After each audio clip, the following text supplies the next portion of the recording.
Saya Eko dari Sumut. Saya mau tanya, bolehkah saya memberikan nama anak saya seperti nama Syekh? Al-Ausi jangan. Al-Ausi ini nama suku beliau. Saya kenal baik ini Abdurrahman Al-Ausi ya. Ada persahabatan antara saya sama beliau. Tuh datang ke Indonesia, kami sempat sama-sama. Bahkan pernah saya ajak untuk terjemahkan, lalu menyampaikan semua nasihat di Blog M pada saat itu. Ya, Masya Allah suaranya sangat bagus. Syekh berarti ulama. Abdurrahman nama yang baik karena Nabi SAW menyebutkan itu. Dan Al-Ausi nama suku, jangan pakai Al-Ausinya. Mirip di Indonesia juga ada yang memberikan namanya Saddam Hussein. Saddam nama orang, Hussein nama ayahnya. Kenapa Anda ambil dua-duanya gitu kan? Ini secara umum masalah nama ya. Tapi kalau saran saya, Anda namakan dengan nama-nama yang baik. Mengikuti sunnah Nabi SAW. Misal, ini Syekh Abdurrahman Al-Ausi, kita berharap mudah-mudahan beliau insya Allah ahli surga ya. Tapi, teman-teman jauh lebih baik, Anda jangan niatkan seperti Abdurrahman Al-Ausi. Tapi Anda niatkan Abdurrahman nama yang Nabi SAW pilih. Karena kata Nabi SAW, nama yang paling Allah cintai, Allah dan Abdurrahman. Niatkan karena hadis ini. Agar anak Anda menjadi orang yang dicintai oleh Allah Subhanahu wa Ta'ala. Seperti itu jauh lebih baik tentunya. Ya. Pernah orang mengatakan begitu. Ustaz, saya akan namakan anak saya seperti nama Ustaz, supaya seperti Ustaz Khalid. Saya bilang, jangan. Jangan seperti saya. Saya terlalu jauh dari Allah Subhanahu wa Ta'ala. Masih terlalu jauh. Yang Anda lakukan adalah niatkan memberikan nama Khalid. Ya, misal Khalid bin Walid, sahabat Nabi yang mulia. Nah, itu benar. Orang-orang yang saleh yang sudah pasti hidup bersama Nabi SAW, seperti itulah. Itu jauh lebih baik. Allahu a'lam. Baik, selanjutnya saya akan jawab pertanyaan lagi.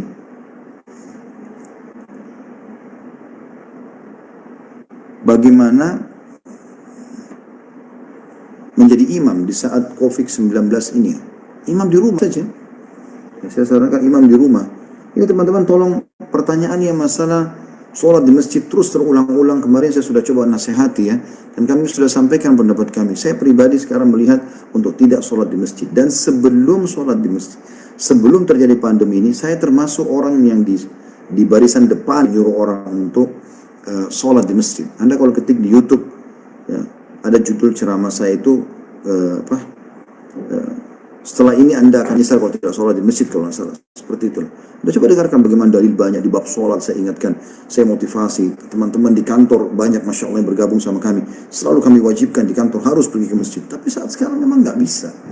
Bagian daripada syariat teman-teman tidak sholat di masjid di saat sekarang. Mengertilah gitu kan. Kalau Anda tidak setuju nggak masalah. Tapi tolong jangan ditanyakan lagi. Ya, karena ini sudah pertanyaan yang kesekian kali. Ya. Karena jawaban saya akan sama insya Allah. Sampai insya Allah Allah tenangkan kita. Setelah Allah Subhanahu wa Ta'ala hilangkan pandemi ini, kita yang akan berada di saf pertama untuk merayakan sholat berjamaah lagi insya Allah. Ustaz, Pak Ustaz, gimana tobatnya orang yang ghibah? Allah al-musta'an. Ghibah, gunjing. Seorang sahabat bertanya, atau Nabi SAW pernah bertanya kepada sahabat, ya Rasulullah, apa itu ghibah?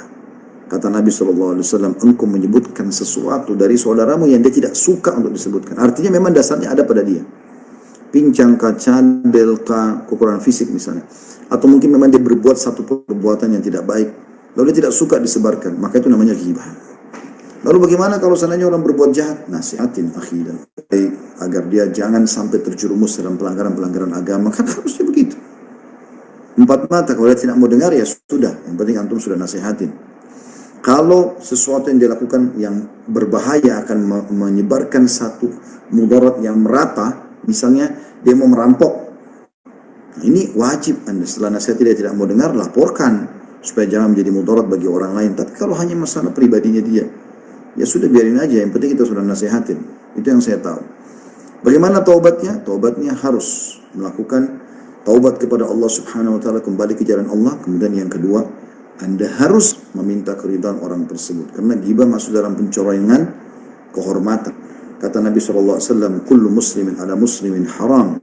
Semua muslim terhadap muslim yang lain hukumnya haram. Gak boleh sama sekali. Damuhu, menumpahkan darahnya. Wa irduhu, kehormatannya. Wa maluhu, dan hartanya. Gak boleh sama sekali Anda menipu di sini. Ya.